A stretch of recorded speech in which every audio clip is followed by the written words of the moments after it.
Good morning students. आज हम एक कहानी यह भी पाठ में से प्रश्नोत्तर और भाषा की बात पढ़ेंगे। इस पाठ की लेखिका है मन्नू भंडारी। इस पाठ का उद्देश्य यह है कि छात्रों को लेखन की विविध शैलियों से परिचित कराते हुए आत्मकथा लेखन विधा का ज्ञान कराना। आत्मकथा यानी ऑटोबायोग्राफी और आत्मकथा लेखन की प्रेरणा देना और इस पाठ का मुख्य उद्देश्य है। पहला प्रश्न, मन्नू भंडारी के पिताजी कैसे स्वभाव के थे? इसका क्या कारण हो सकता है? स्वभाव मतलब उनका कैरेक्टर के बारे में आपको लिखना है। लेखिका के पिताजी बड़े महत्वाकांक्षी थे और वे प्रतिष्ठा के भूख भी थी उनमें और वे धुन के पक्के भी थे। महत्वाकांक्षा के कारण धनाभाव मतलब पैसों की कमी, उन्हें यह विषयवार शब्दकोश बनाया। विषयवार शब्दकोश यानी डिक्शनरी उन्होंने बनाई और वे अपना नाम खराब होने का भय उनमें हमेशा रहता था और वे अति क्रोधी और शक्की भी थे। शक्की मतलब हर बात पर वह शक करना। उनमें संतान की शिक्षा के प्रति विशेष सजगता थी और अपने पैसों की कमी के कारण बच्चों की शिक्षा में उन्होंने कोई कमी नहीं की। उन्होंने बच्चों को अच्छी शिक्षा करवाई। दूसरा प्रश्न, लेखिका के बचपन के समाज व आज के समाज में क्या अंतर है? लेखिका के बचपन के समय तो वह था कि स्वतंत्रता संग्राम का आंदोलन चल रहा था तब, और चारों ओर देशभक्ति का माहौल था और लोग स्वतंत्रता की सुबह देखने के लिए आतुर थे। पूरा देश देशभक्ति की भावना से सराबोर था। आज लोगों में देशभक्ति की कमी आई है। देशभक्ति का अर्थ यह है कि पेड़ पौधे, अपने देश की रक्षा करना, नदियाँ तालाब सभी की रक्षा करना देशभक्ति होती है। लेकिन उस समय लड़कियों को पढ़ने की स्वतंत्रता नहीं थी, परंतु आज लड़कियों को पढ़ने की स्वतंत्रता है और वह किसी भी क्षेत्र में जाकर काम कर सकती है। और आज की स्थिति अलग है। आज के लड़कियों में लड़कियां प्रत्येक क्षेत्र में अपना विकास करने के लिए स्वतंत्र हैं। तीसरा प्रश्न, आजकल के पड़ोस कल्चर के बारे में लेखिका के क्या विचार है? पड़ोस कल्चर यानी वेस्टर्न कल्चर। यह वेस्टर्न कल्चर हमारे जीवन पर बहुत ही अत्यधिक प्रभाव पड़ता है। आदर्श के जितने मापदंड होते हैं वे प्राय पड़ोस की देन होते हैं। मतलब हम दूसरों से बहुत जल्दी सीख लेते हैं, उनकी संस्कृति को, सभ्यता को हम सीख लेते हैं, परंतु हमारी संस्कृति और सभ्यता को तुरंत भूल जाते हैं। सहानुभूति और सहयोग की भावना का उदय पड़ोस से ही होता है। आजकल शहरों की फ्लैट संस्कृति ने लोगों को पड़ोस की संस्कृति से अलग कर दिया है। वह अकेला है और असुरक्षित है। जैसे नगरों में फ्लैट सिस्टम में रहते हैं, बिल्डिंग्स बड़े बड़े इमारतों में रहते हैं, परंतु आजू बाजू कौन है उसकी ध्यान भी नहीं रखते और वह कैसे स्थिति में है वह भी ध्यान नहीं रखते। आजकल का स्थिति ऐसा हो रहा है। वह फ्लैट में अन्य परिवारों के साथ रहते हुए भी अपने बंद कमरे में तक ही सीमित हो गया है। यहाँ तक कि एक दूसरे से सामान्य कुशलता पूछने की भी फुर्सत नहीं है। चौथा प्रश्न, पिताजी ने रसोई घर को भटियार खाना क्यों कहा था? भटियार खाना यानी हमेशा जलते ही रहना। पिताजी का मानना था कि रसोई घर एक लड़की के दायरे को सीमित बना देता है। वह उसी के रसोई घर यानी किचन के लिए सीमित हो जाती है, उससे बाहर नहीं निकल पाती। इस कारण उसका सर्वांगीण विकास नहीं हो पाता है। इसलिए पिताजी ने रसोई घर को भटियार खाना कहा है। उनके अनुसार रसोई घर एक ऐसा भटियार खाना था जहाँ भट्टी सुलगती ही रहती है, कुछ ना कुछ काम होता ही रहता है। वहाँ रसोई के अलावा किसी अन्य योग्यता का विकास नहीं हो सकता। इसीलिए पिताजी ने रसोई घर को भटियार खाना कहा है। अगला प्रश्न, लेखिका के पिताजी उन्हें बहसों में बैठने को क्यों कहा करते थे? लेखिका के पिताजी का मानना था कि रसोई घर में रहकर सारी प्रतिभाएं कुंठित हो जाती हैं, क्योंकि वह बनाने में ही बिजी हो जाती है। उनमें जो ज्ञान होता है या उनमें कोई कला होती है वह छुप जाती है। उनके घर राजनैतिक बहस चलती रहती थी, क्योंकि उनके पिताजी एक पहले विधायक रह चुके थे। इसमें राजनीति, देश, देशभक्तों और शहीदों की चर्चाएं होती थी। इसलिए वे चाहते थे कि लेखिका उन लोगों के बीच बैठे और चर्चाएं सुने और समझे। अगला प्रश्न, लेखिका का साहित्य से संबंध कैसे जुड़ा? जब लेखिका फर्स्ट ईयर में थी तो हिंदी प्राध्यापिका शीला अग्रवाल से उनका परिचय हुआ था। उन्होंने बाकायदा साहित्य की दुनिया में प्रवेश करवाया और उन्होंने खुद चुन चुन कर पढ़ने के लिए किताबें दी थी। किसे? मन्नू भंडारी को। और पढ़ी हुई किताबें पर बहसें की और इस प्रकार दो साल बीतते बीतते लेखिका ने शरद और प्रेमचंद, जैनेन्द्र, अग्नेय, यशपाल, भगवती चरण वर्मा आदि को पढ़ लिया। मतलब उनके पुस्तकों को, किताबों को पढ़ लिया उन्होंने। जैनेन्द्र जी के छोटे छोटे सरल सहज वाक्यों ने लेखिका को प्रभावित किया। इस प्रकार लेखिका का साहित्य से संबंध जुड़ गया है। अगला प्रश्न, शीला अग्रवाल से लेखिका कैसे प्रभावित हुई? शीला अग्रवाल एक प्रतिभावान महिला थी। उन्होंने साहित्य और अपनी जोशीली बातों से लेखिका और उनके मित्रों में देश प्रेम की भावनाएं विकसित की। परिणाम यह हुआ कि लेखिका व उनके साथी स्वतंत्रता आंदोलन में भाग लेने लगे। हड़ताल, भाषण आदि में लेखिका का ही नेतृत्व रहने लगा। अगला प्रश्न, मन्नू के पिताजी उन्हें घर से निकलने पर क्यों रोक लगाना चाहते थे? लेखिका के पिताजी अपनी प्रतिष्ठा खोने से बहुत डरते थे क्योंकि वह शक्की थे। लेखिका तरह तरह के आंदोलनों में भाग लेती थी। लोग आकर उनके पिताजी से शिकायत करते थे मन्नू के बारे में, इसलिए उनके पिताजी उनके घर से निकलने पर रोक लगाना चाहते थे। अगला प्रश्न, आज़ाद हिंद फौज के बारे में तुम क्या जानते हो? आज़ाद हिंद फौज का गठन सुभाष चंद्र बोस ने किया था। यह अंग्रेज़ों का विरोध करने वाली भारत की सशस्त्र स्वयंसेवी सेना थी। स्वतंत्रता संग्राम में इसका बड़ा महत्वपूर्ण योगदान है। अगला प्रश्न, लेखिका के पिताजी किन अंतर्विरोधियों में रहकर जीवन बिता रहे थे? लेखिका के पिताजी मन में अनेक अंतर्विरोध थे। वे एक और अपनी विशिष्ट छवि बनाने की लालसा रखते थे। छवि मतलब अपना एक नाम कमाना। और दूसरी ओर अपनी सामाजिक छवि के प्रति सजग भी रहते थे। सजग यानी अलर्ट रहते थे। वे कभी लेखिका को बाहर जाने से रोकते थे तो कभी उनके बाहरी कार्यक्रमों में भाग लेने की प्रशंसा करने लगते थे। अगला प्रश्न, मन्नू से नाराज पिताजी क्यों उन्हें देखकर गर्व का एहसास कर रहे थे? लेखिका ने एक बार बीच चौराहे पर भाषण दिया क्योंकि तब स्वतंत्रता के आंदोलन चल रहे थे। क्योंकि आज़ाद हिंद फौज के मुकदमे के सिलसिले में कॉलेजों, स्कूलों, दुकानों के लिए हड़ताल का आह्वान हुआ था। लेखिका के पिताजी के एक दकियानूसी मित्र थे। दकियानूसी मतलब यह पुराने विचारों में विश्वास रखने वाले, अंधविश्वासों में विश्वास रखने वाले। उन्होंने लेखिका के पिता को भड़काते हुए कहा कि मन्नू की मत मारी गई है, हड़तालें करवा कर हुड़दंग मचा रही है। इस पर पिताजी क्रोधित हो गए और लेखिका लौटी तो पिताजी के बेहद अंतरंग मित्र और जो अजमेर के सबसे प्रतिष्ठित और सम्मानित डॉक्टर अंबालाल जी बैठे थे, उन्होंने मेरा गर्मजोशी से स्वागत किया। किसका? मेरा यानी यहाँ पर मन्नू का। और उन्होंने कहा कि मैं तो चौपड़ बाजार में तुम्हारा भाषण सुनते ही भंडारी जी को बधाई देने चला आया। इस प्रकार उनके मुख से प्रशंसा सुनकर लेखिका के पिताजी का क्रोध गर्व भाव में बदल गया। 15 अगस्त 1947 के महत्व के बारे में बताइए। 15 अगस्त सभी को पता है। 15 अगस्त और 1947 को हमें क्या मिली? हमें आज़ादी मिली। और इन दिन का हमें कई सालों से हमने इंतज़ार किया था और भारतवासियों को वर्षों से था यह। इसके लिए लाखों भारतवासियों ने अपने प्राण न्योछावर किए थे। इसी कारण लेखिका ने इसे भारत के लिए शताब्दी के सबसे बड़ी उपलब्धि कहा है।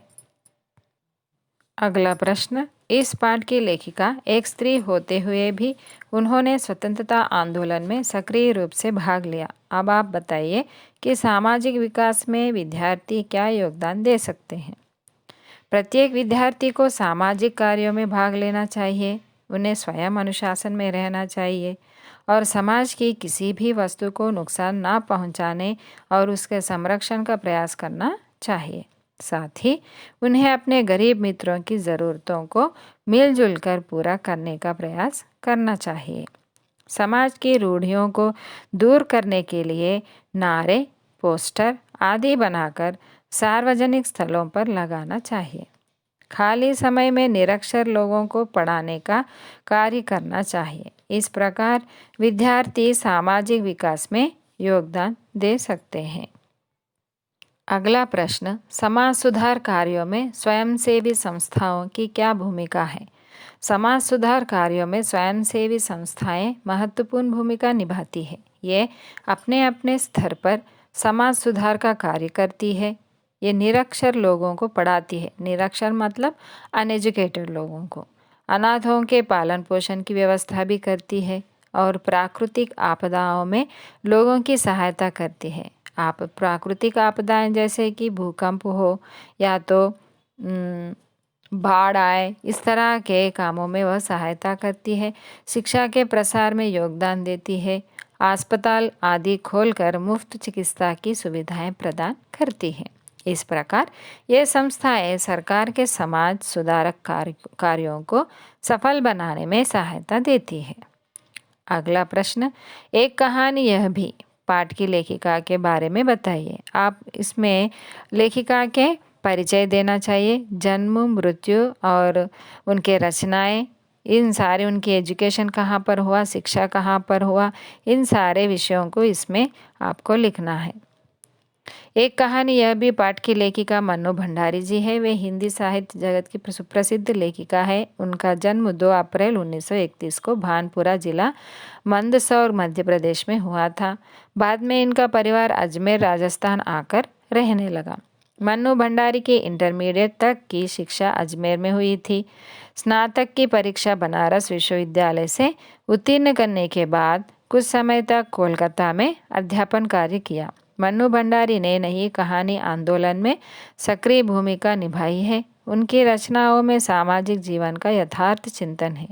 उन्होंने स्त्री मन से जुड़ी अनुभूतियों के अभिव्यक्ति, पारिवारिक जीवन तथा विभिन्न वर्गों के जीवन की विसंगतियों को आत्मीय अभिव्यक्ति प्रदान की है। एक प्लेट सैलाब, मैं हार गई, आंखों देखा झूठ, यही सच है, त्रिशंकु आदि उनके प्रमुख कहानी संग्रह है। उनके प्रमुख उपन्यास यह भी है कि आपका बंटी, महाभोज आदि। उन्होंने फिल्मों तथा धारावाहिकों के लिए पटकथाएं भी लिखी हैं, जिनमें प्रसिद्ध है रजनी, स्वामी, निर्मला, दर्पण आदि।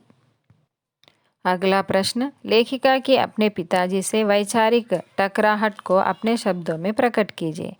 लेखिका पिताजी और उनके घर की 4 दीवारों में रखकर देश और समाज के प्रति जागरूकता तो बनाना चाहते थे, किंतु एक निश्चित सीमा तक। वे नहीं चाहते थे वह आंदोलन में भाग लें। लेखिका आंदोलन में भाग ले उनके पिताजी नहीं चाहते थे और हड़तालें कराएं या लड़कों के साथ सड़क नापती फिरे, इस तरह के बातें वह नहीं चाहते थे। किंतु लेखिका ने वह सब किया जो पिताजी नहीं चाहते थे। फलस्वरूप वैचारिक टकराहटें बढ़ी। लेखिका के लिए अब स्वीकार नहीं कि पिताजी उसकी स्वतंत्रता की सीमाओं को इतना संकुचित कर दे जिसमें घुटन हो, अतः दोनों में टकराहट बढ़ गई। अगला प्रश्न, लेखिका ने अपने बचपन के बारे में क्या कहा? बचपन में लेखिका के मन में हीन भावना थी, क्योंकि पिताजी उन्हें अन्य बड़ी बहनों से हेय समझते थे। क्योंकि लेखिका काली थी और वह मरियल सी थी, दुबली पतली थी।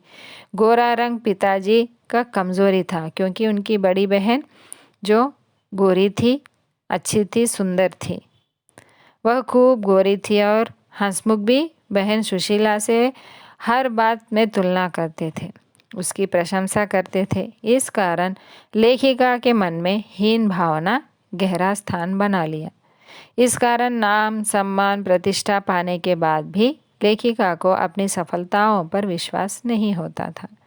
लेखिका ने बचपन में सतोलिया, लंगड़ी टांग, पकड़म पकड़ाई, काली टीलो, जैसे खेल खेले और गुड्डे गुड्डियों की ब्याह भी रचाई। साथ ही गिल्ली डंडा खेली तथा पतंगे भी लेखिका ने उड़ाई है। अगला प्रश्न, मुझे ना अपनी आंखों पर विश्वास हो रहा था ना अपने कानों पर, यह एक हकीकत थी। ये पंक्तियाँ लेखिका के पिता को शिकायत पत्र मिलने के समय की है। इस पत्र में प्रिंसिपल ने, मतलब मन्नू भंडारी के प्रिंसिपल में, मन्नू के विरुद्ध अनुशासनात्मक कार्यवाही करने की बात लिखी थी। अनुशासनात्मक मतलब डिसिप्लिन तोड़ने का। उनका कहना था कि इनके लड़कियों पर इतना रौब है कि उसके बिना लड़कियां क्लास में भी नहीं जाती। अतः प्रिंसिपल को कॉलेज चलाना मुश्किल हो गया है। यह जानकर पिताजी नाराज होने की जगह गौरवान्वित हो उठे, क्योंकि तब स्वतंत्रता के आंदोलन के आंदोलन चल रहे थे। आज़ादी के लिए सब लोग हड़तालें कर रहे थे। यह सब सुन लेखिका को ना अपनी आंखों पर विश्वास हो रहा था ना कानों पर। अगला प्रश्न, बस अब यही रह गया है कि लोग घर आकर थू थू करके चले जाएं। बंद करो अब इस मन्नू का घर से बाहर निकलना, ऐसा पिताजी ने क्यों कहा?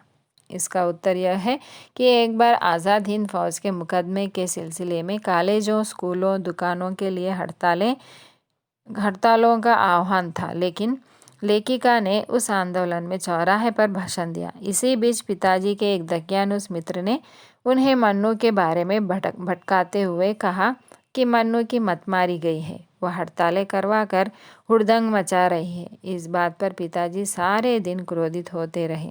लेखिका जब घर पहुंची तो डॉक्टर अम्बालाल जी बैठे थे। उन्होंने लेखिका के भाषण की प्रशंसा की। इससे पिताजी का क्रोध गर्व में बदल गया।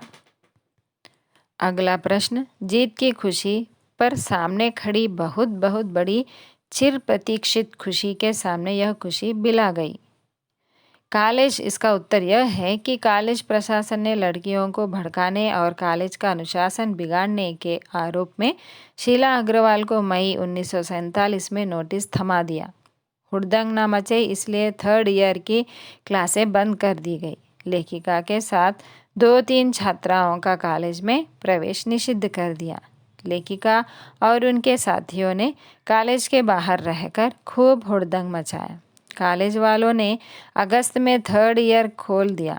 जीत की खुशी हुई, परंतु उसी समय देश आज़ाद हो गया। लेखिका का कहना है कि उनकी जीत की खुशी देश की इस शताब्दी की सबसे बड़ी उपलब्धि की खुशी में समा गई। इस खुशी का भारतवासियों को वर्षों से इंतज़ार था। वह कौन सा दिन था? 15 अगस्त और 1947। अगला प्रश्न, लेखिका के व्यक्तित्व पर किन किन व्यक्तियों का प्रभाव पड़ा? लेखिका के व्यक्तित्व पर उनके माता पिता और प्रिंसिपल और शीला अग्रवाल का अधिक प्रभाव पड़ा। लेखिका के जीवन में पिताजी का ऐसा प्रभाव पड़ा जिससे उसके मन में हीनता की ग्रंथि बन गई है। इससे वह जीवन भर उभर नहीं पाई। यह कुंठा लेखिका के आत्मविश्वास को हिलाकर रख देती थी, लेकिन पिताजी ने ही उनमें देश प्रेम की भावना जगाई थी। प्रिंसिपल शीला अग्रवाल ने साहित्य और जोशीली बातों से लेखिका में देश प्रेम की भावनाओं का विकास किया। उनके प्रभाव से ही लेखिका का स्वतंत्रता आंदोलन में भाग लेने लगी।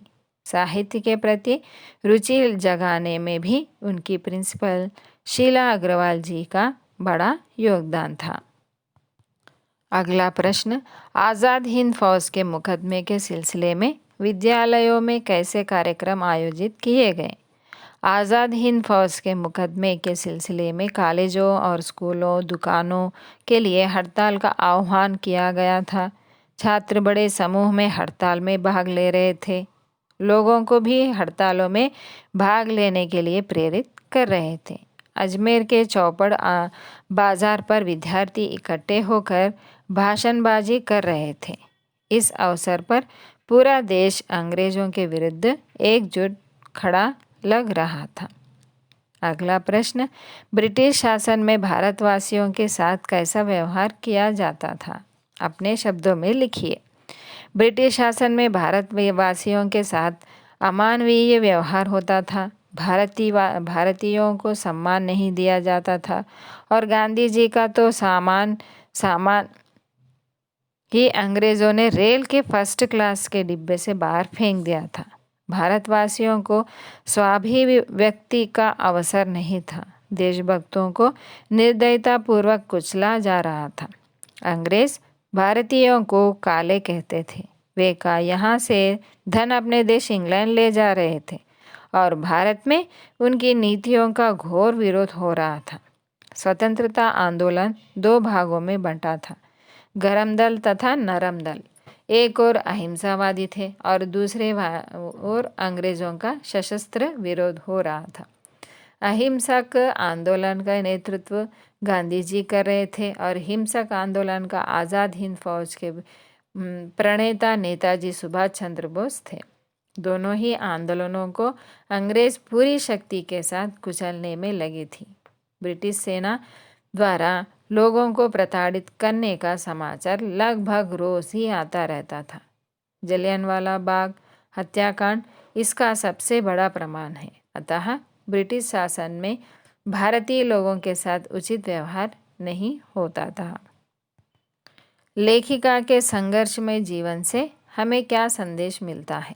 लेखिका के संघर्षमय जीवन से हमें यह संदेश मिलता है कि विद्यार्थियों को भी सामाजिक कार्यों में भाग लेना चाहिए और अपनी रुचि साहित्य की ओर बढ़ानी चाहिए और भाषण, वाद विवाद आदि कार्यक्रमों में भी भाग लेना चाहिए। इससे हमारे व्यक्तित्व का सर्वांगीण विकास होता है। समाज में लड़के लड़कियों का समान अधिकार है और लड़कियों के साथ भेदभाव नहीं होना चाहिए। इस पाठ से हम सीख सकते हैं और हमारे जीवन पर पड़ोस कल्चर का भी अमित प्रभाव पड़ता है। अतः हमें अपने पड़ोस कल्चर से सजग रहना चाहिए, वहाँ की अच्छाइयों को ग्रहण करना चाहिए। इस पाठ का संदेश यह है कि नारी की भूमिका प्रत्यक्ष क्षेत्र में महत्वपूर्ण है। नारी को विकास का भरपूर मौका मिलना चाहिए, तभी समाज का सर्वांगीण विकास हो सकता है।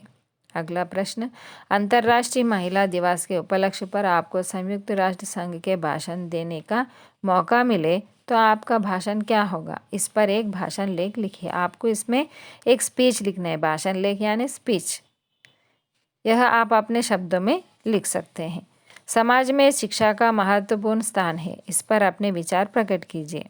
बिना शिक्षा के हम कुछ नहीं कर सकते, समाज को हम शिक्षित नहीं कर सकते, इसीलिए समाज में शिक्षा का बड़ा महत्व है। शिक्षा के कारण ही मनुष्य आज विकास की चरम सीमा पर पहुंचता है और शिक्षा मनुष्य के विकास का आधार बनता है। अशिक्षा के कारण समाज में अनेक प्रकार की बुराइयां फैलती है और इससे फैली अधिकतर समस्याओं का कारण अशिक्षा है। वह समाज में विकसित और सभ्य माना जाता है जहाँ के लोग शिक्षित हैं। शिक्षा सबका अधिकार है, इसलिए शिक्षा के प्रसार को बढ़ावा देकर समाज का विकास किया जाना चाहिए। अब हम पढ़ेंगे भाषा की बात।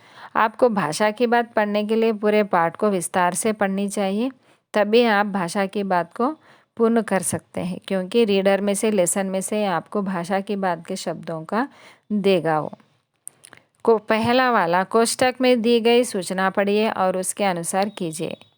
पर्यायवाची शब्द। यश का पर्यायवाची शब्द है कीर्ति, प्रसिद्धि। धैर्य, धीरज, हिम्मत, साहस। सीमा का पर्यायवाची शब्द है हद, दायरा। इशारा, संकेत, सूचना। दूसरा है वाक्यों में प्रयोग करना। बेहद का वाक्यों में प्रयोग, जैसे बेहद यानी बहुत अच्छा, जिसकी कोई सीमा ना हो। वाक्यों में प्रयोग, वह बेहद खूबसूरत है। क्रोधित शब्द का वाक्यों में प्रयोग, क्रोधित माने गुस्से में आना। वाक्यों में प्रयोग, क्रोधित होना मनुष्य की कमजोरी है। सहन शक्ति, धैर्य और सहनशीलता इसका अर्थ है और इसका वाक्य में प्रयोग होगा महात्माओं में सहन शक्ति होती है। गर्मजोश, उत्साह, एक्साइटमेंट। वाक्य प्रयोग, अन्ना हजारे का स्वागत लोग गर्मजोश के साथ करते हैं। अब यहाँ पर अगले बिट में हम पढ़ेंगे मुहावरे का अर्थ। लू उतारना यानी जोश कम करना। वाक्य प्रयोग होगा पुलिस देख बदमाशों का लू उतर गया। आग लगाना, झगड़ा करना। यह वाक्यों में प्रयोग होगा। कुछ लोगों को आग लगाने में सुख मिलता है। ताने बाने मान मर्यादा। ताने बाने यानी वह अपने स्वास्थ्य पर ध्यान नहीं देता, अपने व्यापार के ताने बाने में ही व्यस्त रहता है। ज़्यादातर आपको वाक्यों में प्रयोग आपको इस तरह के शब्दों में ही देगा। संधि विच्छेद। महत्वाकांक्षा, महत्व जमा प्लस आकांक्षा, स्वर दीर्घ संधि। किशोरावस्था, किशोर प्लस अवस्था, स्वर दीर्घ संधि। दुर्बल, दुह प्लस बल, विसर्ग संधि। अब हम पढ़ेंगे समास विग्रह। पोती पुराण, पोती और पुराण द्वंद्व समास। चौराहा, चार राह, चार राह जहाँ मिलते हो वह द्विगु समास। चार दीवारी, चार दीवारों का घेरा, वह बनता है द्विगु समास। अगला जो है अर्थ की दृष्टि से वाक्य। अर्थ की दृष्टि से वाक्य 8 प्रकार के हैं। इनमें से हम उदाहरण देखेंगे। यह वाक्य कौन से हैं हम पढ़ेंगे। वह काम कर रहा था, काम कर रहा था, यह विधिवाचक वाक्य बना। तुम काम पर जाओ, यहाँ पर ऑर्डर कर रहे हैं तो यहाँ पर क्या बन गया, आज्ञार्थक वाक्य। तुम काम पर मत जाओ, मत जाओ यानी नकारात्मक हो गया तो यहाँ पर क्या हो गया, नकारात्मक वाक्य या निषेधात्मक वाक्य। तो आज हमने क्या पढ़ा, विधिवाचक, आज्ञार्थक वाक्य और नकारात्मक वाक्य। वाक्य अर्थ की दृष्टि से वाक्य 8 भेद होते हैं और रचना की दृष्टि से 3 भेद होते हैं। तो बच्चों, मैं आशा करती हूँ कि आपको यह वीडियो अच्छा लगा हो। अगर अच्छा लगा तो मेरे वीडियो को लाइक कीजिएगा, अपने मित्रों को शेयर कीजिएगा और मुझे सपोर्ट करने के लिए मेरे चैनल को सब्सक्राइब कीजिएगा। धन्यवाद।